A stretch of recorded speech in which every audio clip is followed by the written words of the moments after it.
want to talk about the CRT fairy, which is what I'm calling this person. I don't know who it is.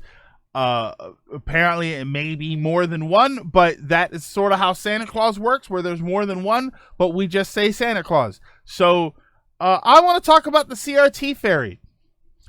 Someone in Henrico County, Virginia, has been sneakily, not very, dropping TVs off on people's front porches. CRTs. And this is my problem. A lot of people are calling them the TV fairy. And no, because they're not leaving flat screens. They're not leaving all kinds of TVs. They're just leaving CRTs. So this is a CRT fairy. Get it right. They have been leaving them on people's front porches. He wants to be known as the TV Santa Claus, is what somebody said, but I don't remember hearing any sort of found manifesto. So we're going with the CRT fairy. Apparently, this person is not breaking any laws except for illegal dumping, because he is leaving what is being treated as garbage on people's front porches, which I take offense to that, because they're CRTs, they're not trash as long as they work. That is the one thing that I have not found out about. No one has said whether or not these TVs work. Are they dropping off junk, or are they dropping off working CRTs? That is the question that I have, that none of the articles I have looked into have stated. And I want to know. I also want to know if he's dropping off PVMs, because hit me up. I love this. I love this story. I wanted to ramble for a bit about this story, because I love this story. I think it's so fun. I think it's so lighthearted. In all of the articles, it doesn't seem like anybody is really pissed off. Like, nobody's frustrated. Nobody's angry. Like, they think it's funny. They think it's a joke. And they come outside and there's a TV. And somebody said that they thought that their kid got one and left it on the porch, but it wasn't them. They're working CRTs, but when you turn them on, they explode. Remy, that's not working. That's not a working CRT.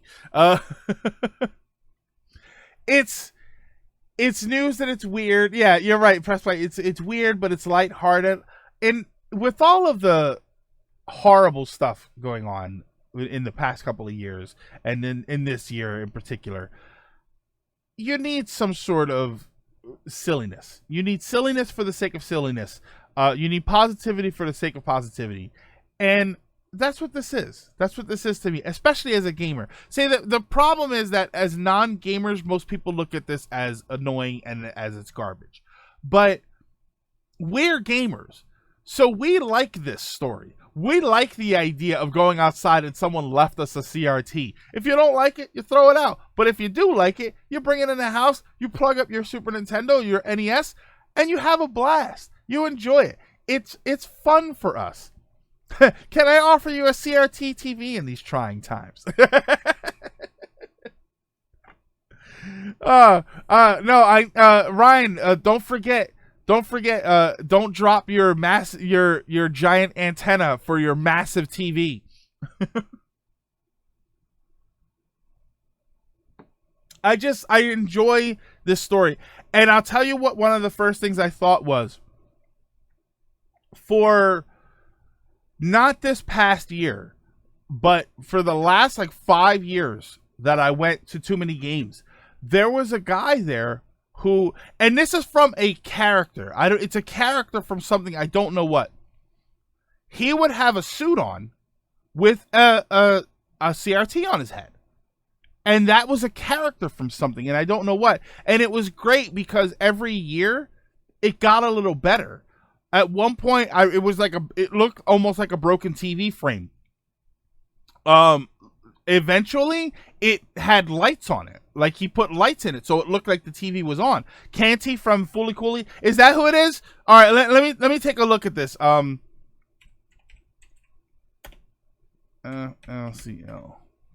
No, not R. What the hell is RLCL? No, it wasn't this. unless that's just what he was trying to emulate. Yeah, see, now I search TV head guy, and that's all that comes up. Yeah, it wasn't that, because that Fully Cooley character, the pictures that I'm looking at anyway, that looks like an advanced sort of crazy looking TV. This was like just a TV, like, and he had a suit on. Have you seen Fully Cooley? I watched like 2 episodes of it, and I it was not my cup of tea. Maybe I should go back and try again, but the original Fully Cooley, it wasn't my cup of tea. There was just something about it was a little too weird for the sake of weird. So I think I need to go back and try again with a different frame of mind. But yeah, I tried it before. I need to probably try it again. From a TV on the radio. So, hold on, TV on the radio. I'm not seeing any images that go with that. No, it wasn't anything like that.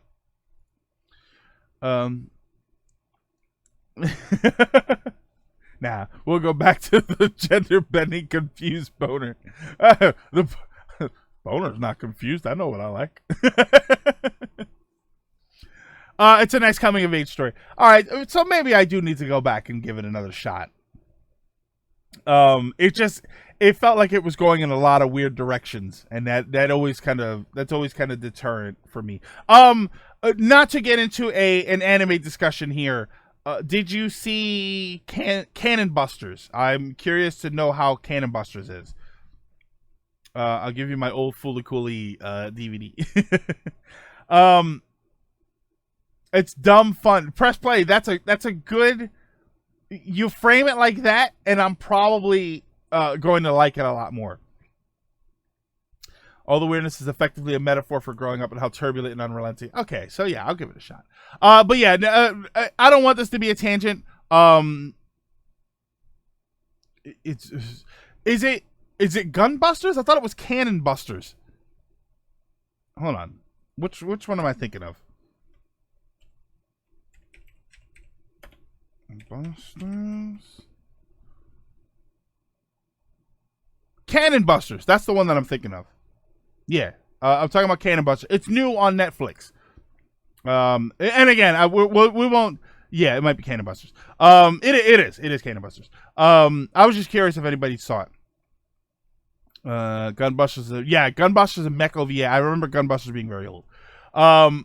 But yeah, the CRT fairy, I just wanted to sort of get into that just to discuss it, and you know, so I want to spread the good word about. Now here's my thing about the CRT. Last thing about the CRT fairy.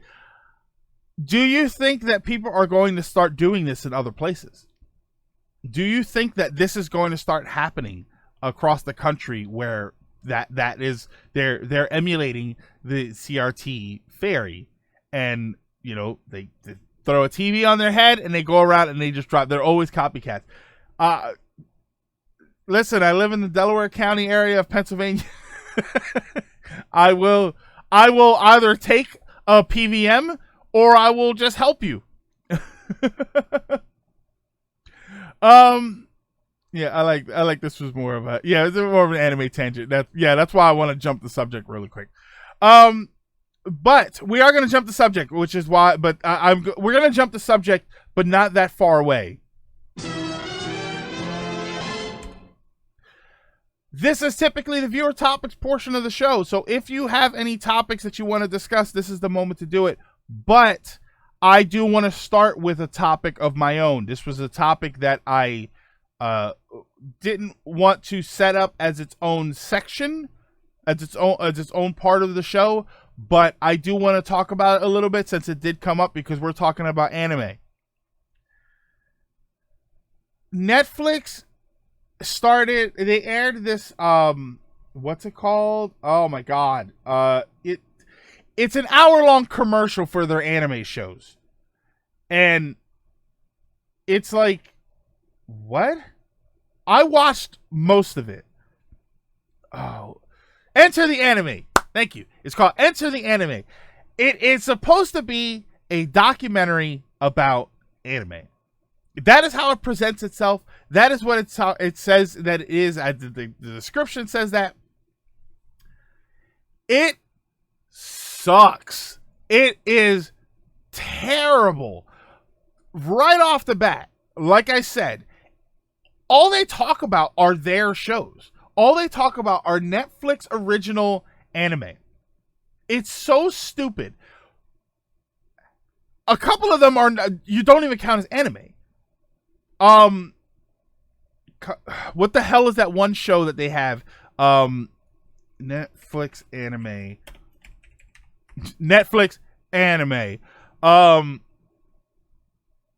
The one that's like, it's the fighting anime. It almost looks like Grappler Baki, but it's all CG. Netflix original anime. There we go.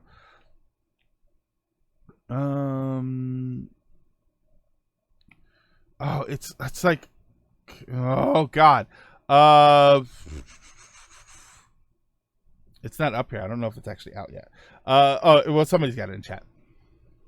No, not Neo Yokio. It looks like the CG one. It's a CG fighting one.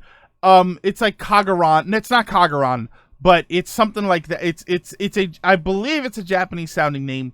There goes Cannon Busters. It's not Baki, even though Baki also Baki sucks, and I know I'm gonna make enemies from that. I love the original Baki. That ain't it. The new one is not good. Yeah, I don't know. I would.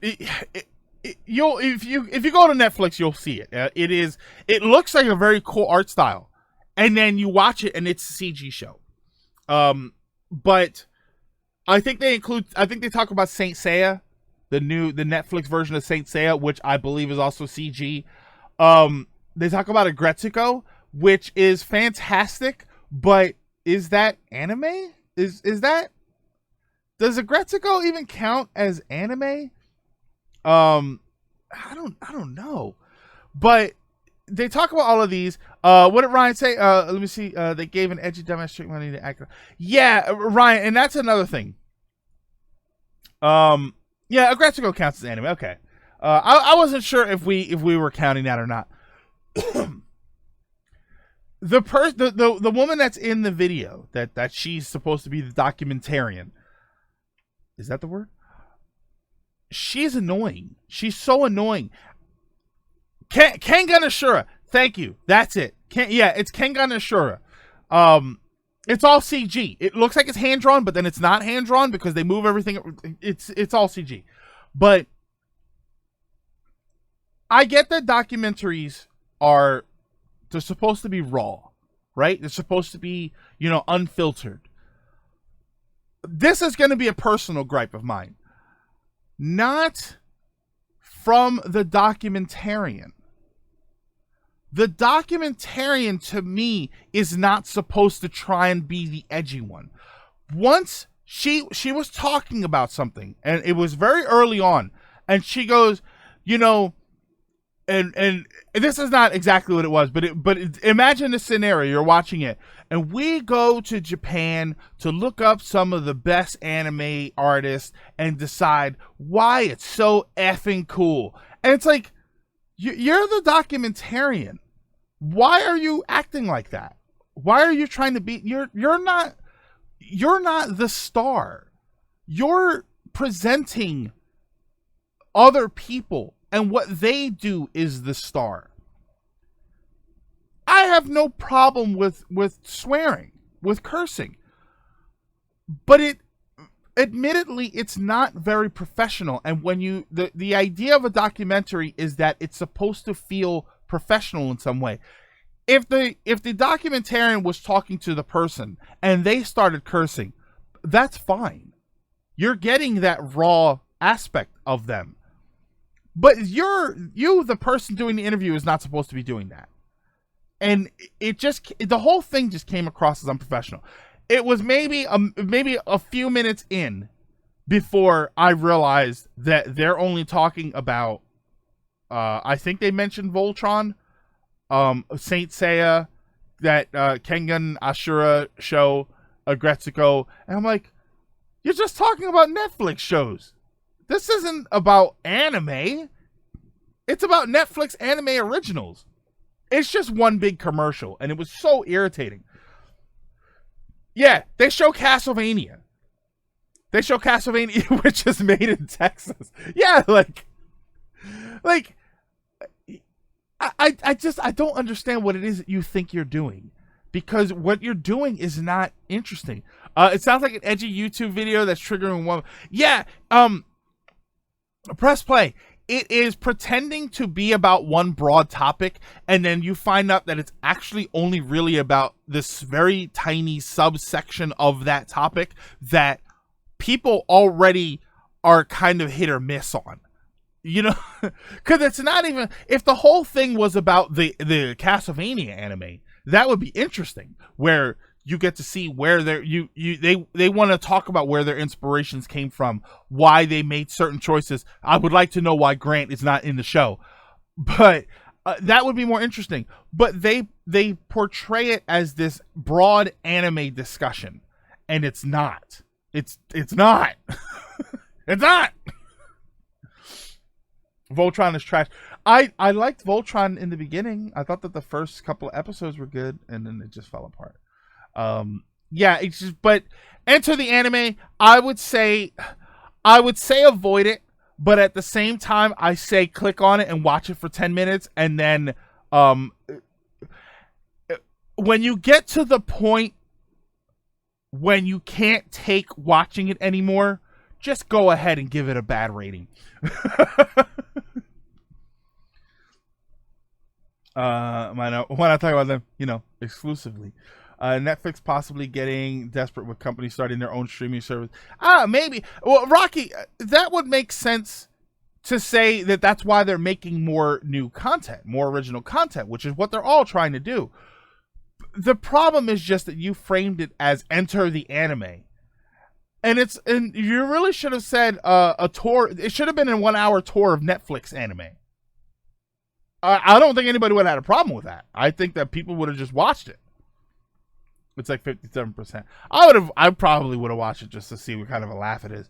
I asked earlier, Cannon Busters. It looks like a pretty interesting show, so I do kind of want to watch that. I did finish She-Ra. She-Ra season 3 came out. Seasons usually have about 13 episodes. Season 2 had 7 episodes, and season 3 has 6 episodes, 13 altogether. It really is just season 2, part 2. Very good, though. Very good. Very interesting. They take the She-Ra lore into some fantastic directions. Which is very weird for me to talk about, but Cannon Busters is just black people try again. They're not even trying to I mean, if it's good, I don't have a problem with that. So what are you saying, Ryan? You're on the wrong side of anime, Ryan. I've been waiting for Cannon Busters since 2004 when the Boondocks came out. People may hate this, but Disney Plus is probably a good deal. If you get Disney, ESPN, and Hulu for $12.99. Yeah, I actually do think Hulu, the Hulu, ESPN, Disney Plus thing for $12.99 is good. Here's my problem with that. Hulu is only $7.99 because I thought before, like, oh well, Hulu's $11.99, and then for $1 more. I think Hulu's actually only $7.99, and then it's $11.99 for the HD version to get HD quality streaming.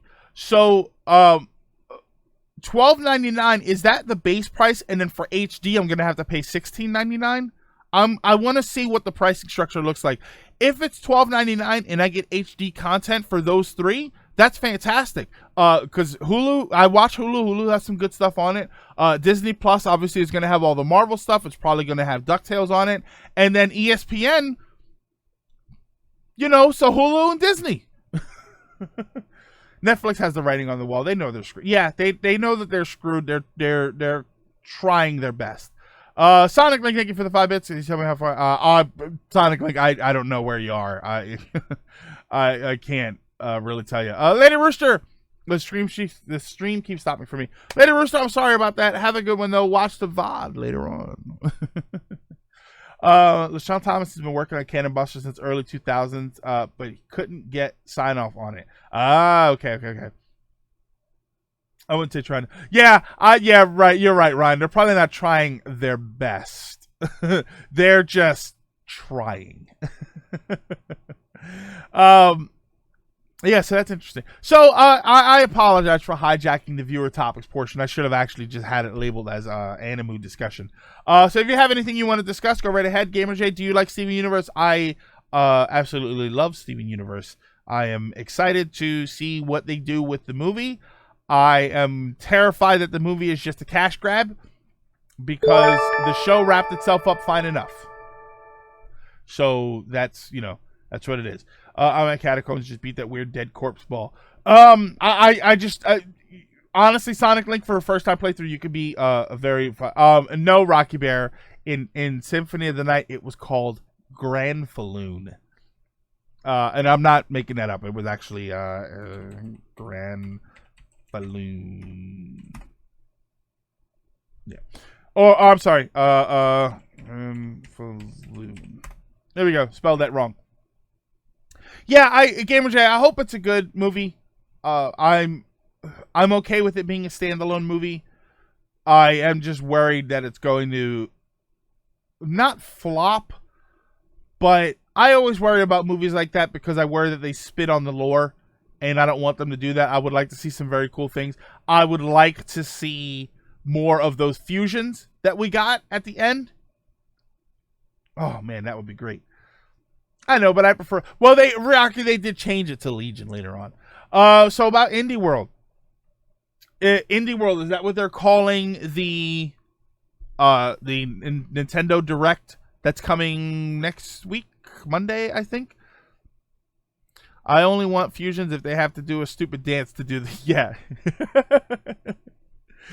No, Ryan, that's not a stupid dance. That's their Z forms. Those are Z poses, so they can do them. By the way, I'm playing Pokemon Moon, and I am really, really having a hard time getting through this game. There's just a few mechanics that just annoy the hell out of me. The Object Mon are annoying me more than they really should be. You play the Mario Artist games? No. Moon was F for me. Supposed to be called. Oh, that's called that in Japan. The indie presentation, I'm interested to see. I like indie games. I am a little bit burned out on pixel games, pixel art games, but I'm interested to see what they do. I want to see more indie games with bad PS1 graphics. Yeah, it'd be nice to see some way forward. Now, I know, and we're having fun. We're back. We're still at the speculation station. It's an indie showcase for indie games. If they bring Shantae to Smash Brothers, do you think they would announce it here since she's kind of an indie character? Kind of. John Poncho, Object Mon. A Pokemon that is a sandcastle. A Pokemon that is a bag of trash. A Pokemon that is a ring of keys. An ice cream cone. A candelabra. These are, we call them Object Mon. Later, Sonic, have a good one. Thank you for the biddies. Yeah, we call them Object Mon because they look less like animals and more like just things that have consciousness.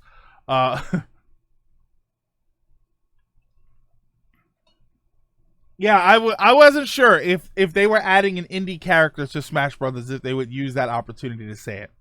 I don't think they do. I don't think they would. But it's always fun to speculate. Yeah, I don't. I really don't need Sans from Undertale. I don't. I don't need that. The Garbadors and the Clef Keys.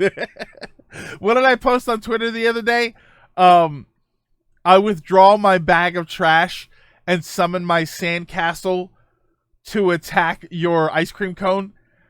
And without playing Pokemon, it would sound like I was having a stroke. but everybody knew exactly what I was talking about.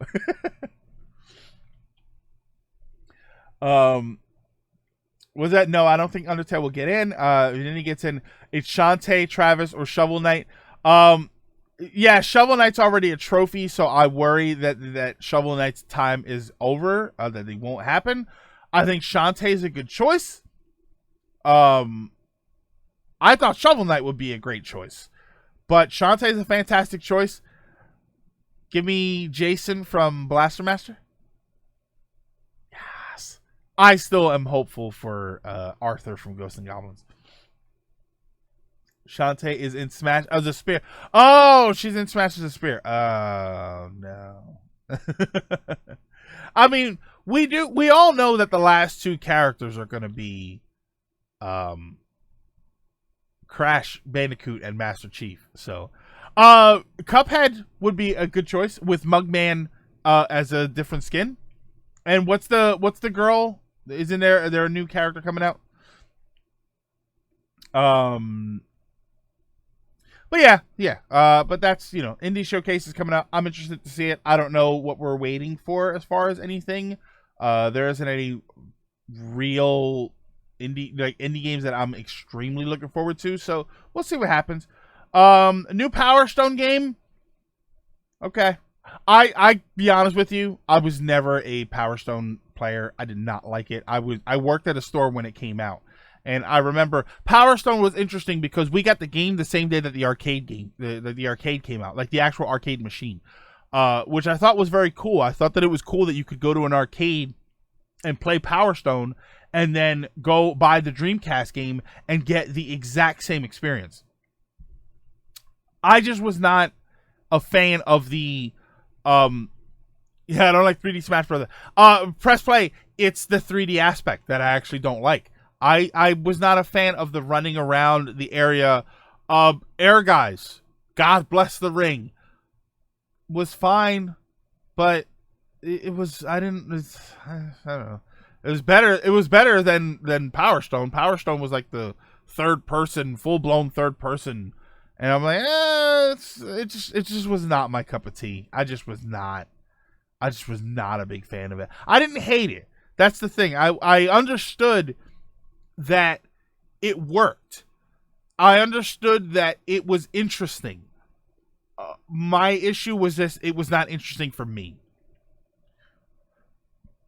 Wait. Well, Kyle Lennox, the rumors have begun about a possible new Power Stone, or the the potential pathway to it happening has been opened up. For viewer topics. Do you know the value of your gaming collection? How much could you make? Oh, Rocky Bear, I've never done the math on my collection. I mean, I've got about 110 Super Nintendo games. About a quarter of them are boxed, but I have most of the RPGs. I've got maybe 320 NES games. I think about 30 of them have boxes. And I don't have any of the ultra high value games. I don't have Panic Restaurant or Flintstones Dinosaur Peak, Little Sand. I don't have any of that. I think the most expensive game I have is like the Jetsons. Will a new Power Stone attract Thanos? Possibly. I'll take a Rival Schools 1 and 2 compilation. I'll sure as hell I'll take a Rival Schools game. I would like for Netflix to be more indie, international, and experimental centric once the other streaming services come out, but I'm starting to question if they'd be willing to do so. Yeah, that's a risk. That's a big risk. Which is probably why Netflix keeps putting himself in this predicament in the first place. Anyway, we'll do it in a few minutes ago, but getting it off my chest. Yeah, according you should probably just follow to me. Um, I really hope more Sega Saturn games get remade. Poor Sega. Yeah, Sega Saturn, I think, deserves some attention. Clockwork Knight was sort of okay. That would need. I would rather see a new Clockwork Knights game before I would see them remaster the original one, because games like that didn't age very well, and aging well is a sort of subjective thing. To me, the idea of a game aging well has to do with things like the controls and the functionality and the quality of life aspects of the game. Any game that controlled poorly doesn't age well, because that wasn't a good thing then. You know what I mean? So that I felt like Clockwork Knight did not age very well. Symphony of the Night on the Saturn. Symphony was great. See, okay, so here's the thing. Symphony of the Night on the PlayStation aged very well. If you play it on the for anybody that has not actually played it on the Saturn, it moved a little slower. It had more slowdown. The visual effects were not as good as the PlayStation version. Yes, it had the extra areas and the better version of Maria. I like that version of Maria a little bit better because it was more interesting to play with her. But the fundamentals of the game, the graphics, the controls, they were not as good as the PlayStation version. All I need from the Saturn version are the extra areas and that version of Maria. That's fine. But to straight up port the Saturn version, I would be concerned with if they just ported it. If they remastered it, now we're talking. What? An application of sex shop for... Well, Sally, I never thought I would say this to you, but I hope you get it. Mega Man Legends, a little rough. Legends 2, still just as good. Never played through either one of them. Mischief Makers. I would like to see Mischief Makers. Streaming service like Netflix, but for retro games. I have no interest in seeing games as a service, as a streaming service. I have no interest in seeing that. I think Mega Man Legends aged horribly, in my opinion. PS1 games. We had this talk a while ago. Maybe last week or the week before, or whatever it was. I have this thing about retro games, and retro games with the retro style graphics, Super Nintendo graphics, Nintendo graphics, are very popular. They've been very popular for the last few years. That's no secret. They have inspired the pixel art games that we see, stuff like Celeste. By the way, games like Celeste are pixel art graphics. They're not retro style graphics. They don't have scan lines. They don't work off of the limitations of those times. I don't consider them to be retro games. Retro style games, maybe. Pixel art games, absolutely. But I don't consider them to be the same thing. But I found it weird that we love the retro style graphics, but not retro style 3D graphics. You notice that no one's out there making retro style PS1 graphic games that look like the first Tomb Raider, games that look like the first Metal Gear. Like, it's very Fear Effect. If they are out there, they're few and far between. When you see indie games, they're almost always 16-bit style games. The biggest problem with those, and we were talking about this before, my biggest problem with those is that a lot of the time they didn't function well, because you notoriously, with those graphics engines, you dealt with things like clipping. You dealt with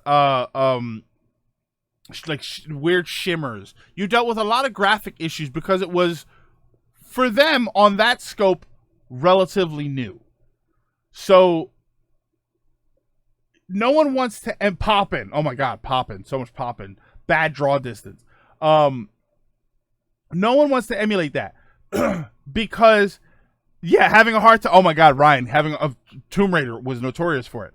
I think the problem there is that those were the graphics of the time. Your idea is intriguing to me, and I wish to subscribe to your newsletter. Thank you, Evan. 71177 for the follow. Tenshu 1. They didn't function as well as we wanted them to. That's the problem. When you talk about Super Nintendo games, graphically they functioned. PS1 graphics, those old style graphics, they didn't function. That to me is the core of didn't age well. And so I get that that's why we're not seeing a lot of people doing those. I actually don't remember where I was going with this. But yes, so retro game, indie games, I don't actually remember where we were going. I'm looking back up like, what the hell was I talking about? Symphony of the Night. Symphony of the Night is what I was talking about. Symphony of the Night on the Saturn, I don't think aged well because there was another version of it that was already better. It didn't function as well as it was supposed to. So the idea of everybody says like bring the Symphony from the Saturn on, like, no, I don't want to see that version. I want to see the added things from that game put into a better looking version. Gran Turismo 4 is graphically, I like that word. Graphically the best. Gran Turismo 4 was okay. Graphically, I actually preferred Ridge Racer Type 4. I thought that was great. The Matter is great. Those early 3D graphics don't add anything to the gameplay experience. They were just tough to deal with, and better 3D graphics. Ryan, I'm just surprised that we haven't seen indie developers try and take advantage of that more so. That's just kind of surprising for me. But yeah, at the same time, you're right. It's because there are better looking versions that function the same, and they're just as easy to work with. It would probably be more difficult to make a 3D game that looks like a PS1 game than it would be to make something on like the Unity engine. Mega Man 8 on Saturn, that was a good one. X4 were fantastic. Too bad 8 on the Saturn is blazingly expensive. I don't even know why I said blazingly. Closest thing we get are skins. The new Samurai Showdown have retro 3D skins for a few characters. They still don't sit right because the textures are still in HD. Yeah, see, it's always unfortunate. A gamer asked about TurboGrafx. I think TurboGrafx is awesome. I can't wait for the Turbo Mini. Because indie developers, I think, recognize that cheap 3D graphics would just be a gimmick. Yeah, and Ryan, I wonder how many when indie developers started making pixel art games, I wonder how many of them thought that the pixel style graphics might be a gimmick, and they were worried about it. We make it like a Super Nintendo game because we want people to buy it instead of making it more modern. I wonder how many games started out that way, and then people realized that it really that it worked. So they started making more and more and more of them. X4 is amazing, except the story and the music and the voice acting and the easy difficulty. Yeah, X4 was kind of easy. Not as easy as X5. Oh, thoughts? What is this? Thoughts on Tetris 99 and is there a Tetris Fire Emblem event? I did not know about that. I did not know. Tetris 99 FE3. Tetris 99 teams up with Fire Emblem for a special Grand Prix. Grand Prix. Is there a prize? I want to know if there's a prize. Reach what? Oh, it's the same. It's the same. Reach 100 points to get the extra skin. I like it. I think it's cool. I don't think it's very invasive to Tetris.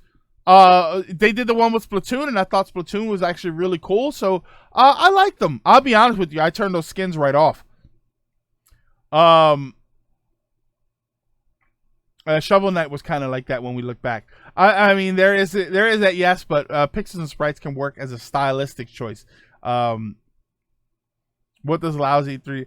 Well, it depends, Ryan. The nostalgia would actually work. See, here's the thing. When you talk about the old 3D graphics like Tomb Raider, those are the games that tried to look realistic. But when you talk about stuff like Fear Effect, which was originally going to be called Fear Factor, but there was a TV show Fear Factor, so they changed it to Fear Effect. It's interesting that, you know, it was the 3D graphics, but they tried to do this sort of anime thing with it. And I thought it worked. I thought Fear Effect was interesting enough. I'm just surprised that with modern tech, they didn't try and do something like that. Do you like Goemon? No. The only Goemon game I played was Mystical Ninja on the Super Nintendo. 64. I was not a gigantic 64 fan. I am one of the people that it was not huge with it. Soon Tetris 99 is going to cross over with everything. John, I absolutely hope that it crosses over with Metroid at some point. Yeah. I would like to see a crossover with Metroid Prime 4, maybe. Get some cool skins. Going my N64 probably never on that remaster.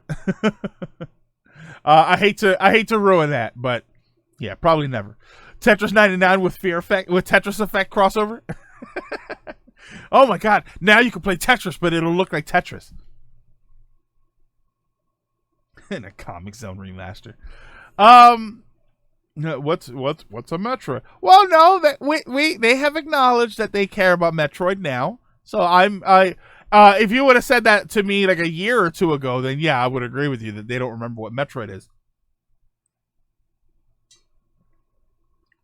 Mendez, I want to see Metroid Prime 4 working. That's what I want. I don't want them to rush it. I don't want them to rush it just to say, here's Metroid Prime 4. I want them to take their time. We waited this long. We can wait some more. F-Zero GX on the Switch. GX was the GameCube one, right? I guess we'll just have to wait for GameCube games to come to the Switch.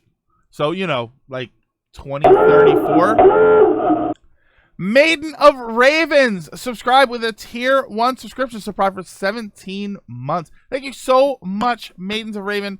Absolutely appreciate it. Thank you for all the love and support. 17 months. I don't know if that's in a row or not. If it is in a row, then you should have your Triforce. GX is the best. I don't think I ever played GX. I'm not entirely sure I even played the one on 64. What was the F-Zero X? They're taking their sweet ass time. Well, you know, those Metroids in their bubble butts. You gotta love it, right? Right? Oh yeah. I'd like to be the daddy brain. Dynamite Heady remaster. We need to play GX sometime. Yeah, I think I probably need to. We'll see. But I gotta buy it. Need to head out. Press play. Have a good one. Thank you for stopping in and for hanging out. Until next time. Cartoony types of 3D games are from that time, like Crash and Spyro, tended to age better than the realistic 3D models. Yeah, you're right. But then again, seeing as we have stuff like the Insane Trilogy Reignited, yeah, I guess that's what it is. My problem, you know, here's my thing with that, Neon. And Ryan, is what we were talking about with the 3D stuff. I find it interesting that with 3D graphics, we've moved so far forward that we don't want to look back. But with pixel graphics, a lot of people are still fighting to make them look like Super Nintendo games.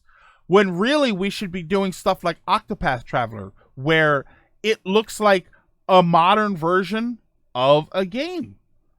Sonic Mania, yeah, it obviously harkens back to the Genesis games, but it looks like what those games should look like today. So, which is why it's so great. So it makes me laugh that, and I think that's the issue. I think it's funny that the 3D graphics have upgraded to the point where we don't bother going back because we don't like it. But the 16-bit graphics, we stay making them look like Super Nintendo games. And I find that very interesting that we don't move forward. Octopath. Menda, I loved, okay. I liked Octopath Traveler. I can honestly say beating it all the way through, I didn't love it. But visually, I think Octopath is gorgeous. Like the game or hate the game. Like the story or hate the story. The gameplay, the characters. Visually, the game was fantastic. And I feel like you've got a lot of personal bias if you don't like it. If you don't like the game, that's totally fine. The game has a lot of big problems with me, and I'm not entirely sure I'll ever go through the game again. But visually, I find it to be phenomenal. Octopath honestly looks really cool, and I would love to see other games in the same art style. Yeah. Which I love. Kind of shiny at times. Menace, you can turn that down. There is a setting that you can turn down some of the brightness, not just the brightness, but some of the shimmer effects, so it's not as shiny. There is actually a setting for that. Yeah, I have problems with the storyline for Octopath Traveler, but visually the game, I'm sort of that way with Paper Mario Color Splash. Color Splash had a lot of fundamental issues. It did fix some of the problems from Sticker Star, but fundamentally the game was still sort of okay. But visually, I thought Color Splash was amazing. I would love to see Paper Mario 64 redone with that graphics engine. Thousand Year Door, not so much. I think Thousand Year Door still holds up very, very well. And Super Paper Mario, I thought was great visually. Do you like Crash? Not a big Crash fan. Not a big Crash fan. The PlayStation franchises has never really hit home with me. It's unfortunate. Yeah, I mean Crash was great, but the racing I never really played a lot of, and then Twin Sanity I never played at all. Hey, DB Stewart, what's happening? Well, you're DB Stewart. You're right in time for us to almost end the show. We got a little bit to go here. I'd like to see Kid Icarus Uprising again visually. Yeah, I would like to see Kid Icarus brought from the 3DS to the Switch. I think it would be, from what I hear, much more controllable. I heard that the controls for the 3DS version were a disaster. Apparently, it came with like a stand so that you had both hands free to play the game. We're going to have to get you to play PlayStation All-Star. Hey, I'll play it if you got it. Thinking about the Dreamcast might have been my favorite console. Dreamcast was great. Dreamcast was great, especially when you found out you could just burn the games. Sorry, that's sort of what killed it, but dialogue is amazing in Killer Instinct Ultimate. Is that what KIU is? That's what I'm going to call it. I'm going to call it that. Just got off work, stayed an hour late. The controls weren't bad, but kind of top-sided. All right. I think that is going to do it for today. Thank you, everybody, for stopping in and for hanging out, eating before seeing a physical therapist. That's bad, right? Thank you for stopping in, hanging out, interacting, and having this goofy conversations about these crazy topics. I love you. I love you, CRT Fairy. I hope you will visit me. If you are watching this live right now on Twitch, check the links down below. Follow me over on Twitter and YouTube. YouTube is where I upload the episodes of this, and Twitter is where I upload all kinds of fun, silly stuff and schedule updates. If you are watching this on YouTube, also check the links down below. Follow me over on Twitter again for fun stuff, and over on Twitch where we do the show live Fridays 5 p.m. to 7 p.m. Eastern. Yes. And in both instances, feel free to go ahead and hit follow and like and all of that fun stuff that you already know how to do, but I like to remind people how to do it anyway. And if you are on Twitch and you've got Twitch Prime, go ahead and subscribe for free. Well, free for you. That being said, we are going to wrap it up. Thank you, everybody. Let me get my buttons ready here.